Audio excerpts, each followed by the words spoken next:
नमस्कार, स्वागत है आप सभी का स्टार न्यूज में और मैं हूं आपके साथ जुबैर चौधरी। वक्त तो चला है हमारी देवभूमि का, जहां सबसे पहले बात करेंगे सीएम धामी की। बता दें कि सीएम पुष्कर सिंह धामी की तरफ से उत्तराखंड में नई पहल की गई है, जहां पत्रकारों के परिवारों को आर्थिक सहायता के लिए ये पहल स्टार्ट की गई है। उत्तराखंड सरकार ने एक नई पहल की शुरुआत की है, जिसका सीधा फायदा पत्रकारों और उनके परिवारों को मिलेगा। दरअसल पत्रकार कल्याण कोष और मुख्यमंत्री पत्रकार सम्मान पेंशन योजना के लिए एक नई समिति बनाई गई थी। इस पर सीएम धामी की सहमति दे दी है। इसके अलावा 3 मामलों पर पेंशन को लेकर भी स्वीकृति मिली है, जबकि 6 मामले पर अपूर्ण मिले। बता दें कि राज्य में 9 मृतक पत्रकारों के आश्रितों को सरकार 45 लाख रुपए की आर्थिक सहायता देगी। इसके अलावा गंभीर बीमार 5 पत्रकारों को 20 लाख रुपए की सहायता का मदद की जाएगी। जिस बता दें कि 29 अप्रैल को समिति की बैठक में उत्तराखंड संकटग्रस्त पत्रकारों और आश्रितों के लिए पत्रकार कल्याण कोष में मिले आवेदन प्रकरणों के विचार करने के बाद 45 लाख रुपए की आर्थिक सहायता के प्रस्ताव पर सहमति बनी थी। और उत्तराखंड की सरकार की ये पहल की गई है, जहां पत्रकारों की आर्थिक सहायता के लिए पहल की गई है, जिसमें पत्रकारों और परिवारों को अब आर्थिक मदद सरकार की तरफ से दी जाएगी।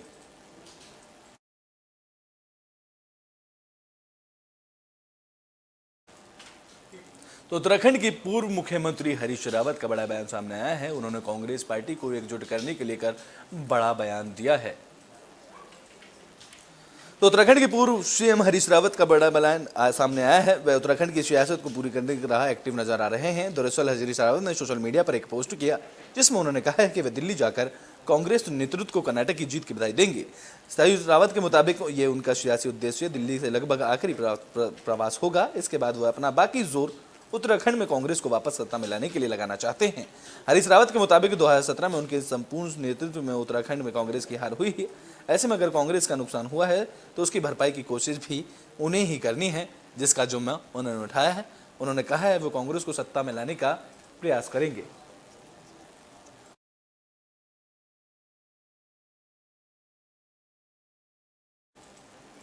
तो बुलेटिन में बात हरिद्वार की कर लेते हैं, जहां उत्तराखंड में लैंड जिहाद के नाम पर बड़ी कार्रवाई देखने को मिल रही है।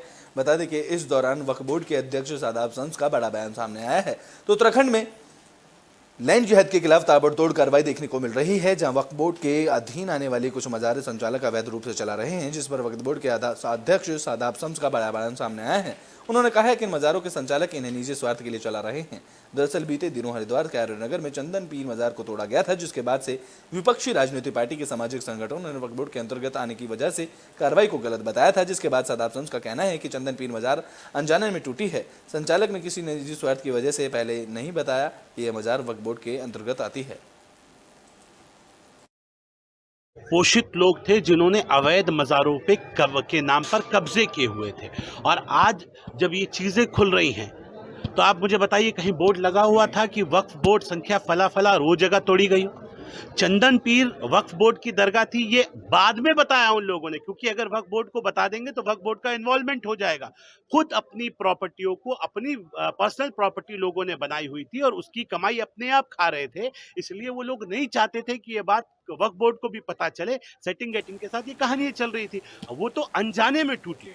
तो ब्रिटेन में बात अल्मोड़ा की कर लेते हैं, जहां बीजेपी ओबीसी मोर्चा के अध्यक्ष अल्मोड़ा पहुंचे। इस दौरान बीजेपी के पदाधिकारियों ने उनका जोरदार स्वागत किया है। तो बीजेपी ओबीसी मोर्चा के अध्यक्ष राकेश गिरी गोस्वामी पहली बार अल्मोड़ा पहुंचे, जहां उनका स्वागत बीजेपी कार्यालय में बीजेपी जिलाध्यक्ष पदाधिकारियों ने ढोल नगाड़ों के साथ किया।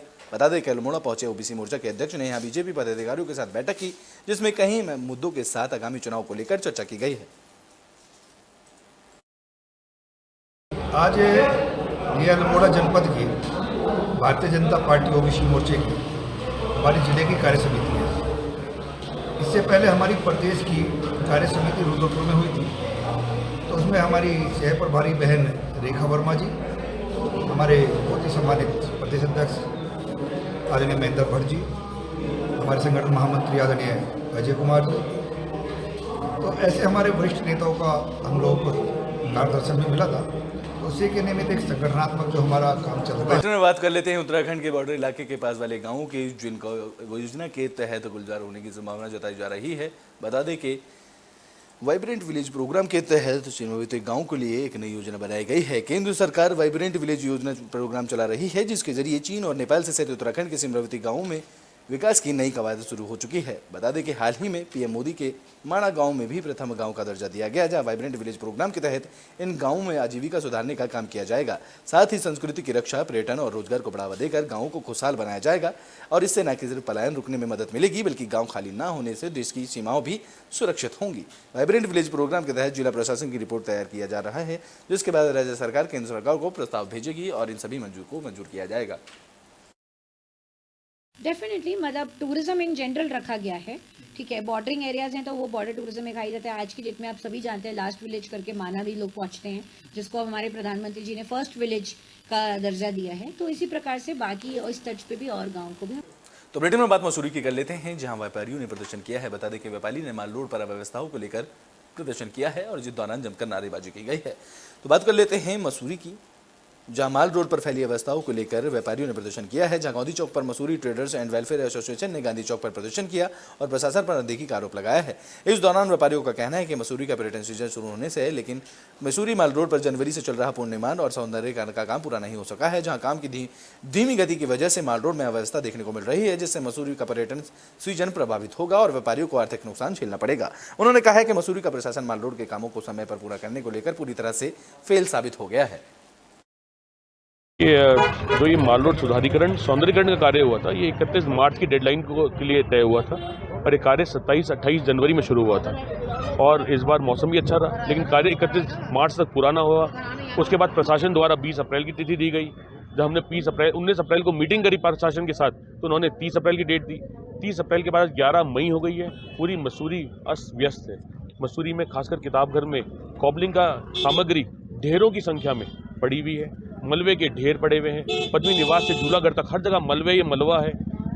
जाल पड़े हुए हैं, सामग्री पड़ी हुई है। अम्बेडकर चौक, अम्बेडकर जी जैसा कि आप लोग देख सकते हैं और आप लोग वीडियो के माध्यम से लोगों को भी दिखा सकते हैं कि मॉल रोड के का जो ब्लैक टॉप का काम था वो पूरा हो चुका है। जो मलबे की स्थिति थी उसका भी निस्तारण हो गया है। मलबा अब नहीं है। कहीं कहीं पे अगर कुछ नाले वगैरह का काम चल रहा है तो उसकी खुदाई में हल्का फुल्का मलबा है, वो भी तत्काल निस्तारित कर दिया जाता है। क्योंकि कॉबलिंग का वर्क हो रहा है जंक्शंस पे, तो उसके लिए कुछ कॉबल स्टोन्स पड़े हैं, उसको भी जल्दी जल्दी से वहाँ शिफ्ट कर दिया जा रहा है जहाँ पे भी काम। तो फिलहाल जो है मसूरी का जो पर्यटन सीजन स्टार्ट होने वाला है या हो चुका है, उसके लिए मसूरी मैं यही कहूँगा कि जो रोड का काम था वो हो चुका है। जो इनिशियल तो बुलेटिन में बात हरिद्वार की कर लेते हैं, जहां अतिक्रमण को लेकर जिला प्रशासन ने कमर कस ली है। इस दौरान अतिक्रमण को चिन्हित किया गया है। तो बता दें कि हरिद्वार में दरगाह साबिर पाक परिसर इलाके में परिक्रमण की दुकानों को लेकर चिन्हित किया गया है, जहां साबिर पाक दरगाह परिसर को लेकर आसपास के इलाकों में अतिक्रमण हटाने के लिए प्रशासन ने कमर कस ली है। वहीं दूसरी ओर तालमेल और सांठगांठ का साझा देकर दुकान लगवाने वाले कोरोना एक्टिव हो गए हैं।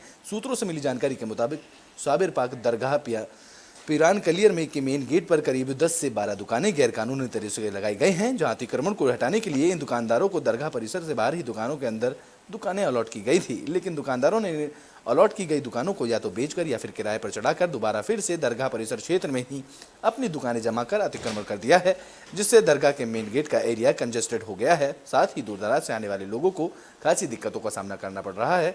अब इस वजह से जिला प्रशासन की तरफ से साबिर पाक दरगाह पीरान कलियर परिसर के आसपास इलाकों में अतिक्रमण हटाने के लिए प्रशासन ने कई अतिक्रमण जगहों को दुकानों को चिन्हित किया है।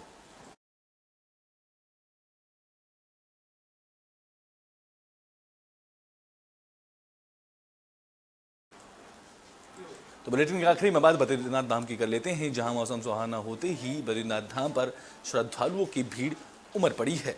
तो बुलेटिन के आखिरी में बात कर लेते हैं बद्रीनाथ धाम की, जहां उत्तराखंड में मौसम साफ होते ही चारधाम यात्रा ने रफ्तार पकड़ ली है। सुहावने मौसम के बीच बद्रीनाथ और केदारनाथ धाम में बड़ी संख्या में तीर्थयात्री जुटे हुए हैं। बात करें सोनप्रयाग में, तो सोनप्रयाग में केदारनाथ में जाने वाले भक्तों की लाइन लगना शुरू हो चुकी है और यहां तैनात सेक्टर मजिस्ट्रेट अरुण राणा ने बताया है कि केदारनाथ धाम में आए दिन खराब हो रहे मौसम को देखते हुए यात्रियों को रवाना किया जा रहा है। इधर गुप्तगाजी में गौरीकुंड के रात्रि प्रवास के लिए करीब 6000 यात्री रुके हुए हैं और पूरे यात्रा मार्ग पर धाम के डॉक्टर और पैरामेडिकल स्टाफ यात्रियों की सेवा में जुटा हुआ है। तो वहीं पुलिस अधीक्षक डॉक्टर विशाखा अशोक वर्मा ने केदारनाथ पहुंचकर तैनात पुलिस बल का उत्साह बढ़ाया और इस दौरान उन्होंने बेहतर काम करने वाले पुलिसकर्मियों को सम्मानित भी किया।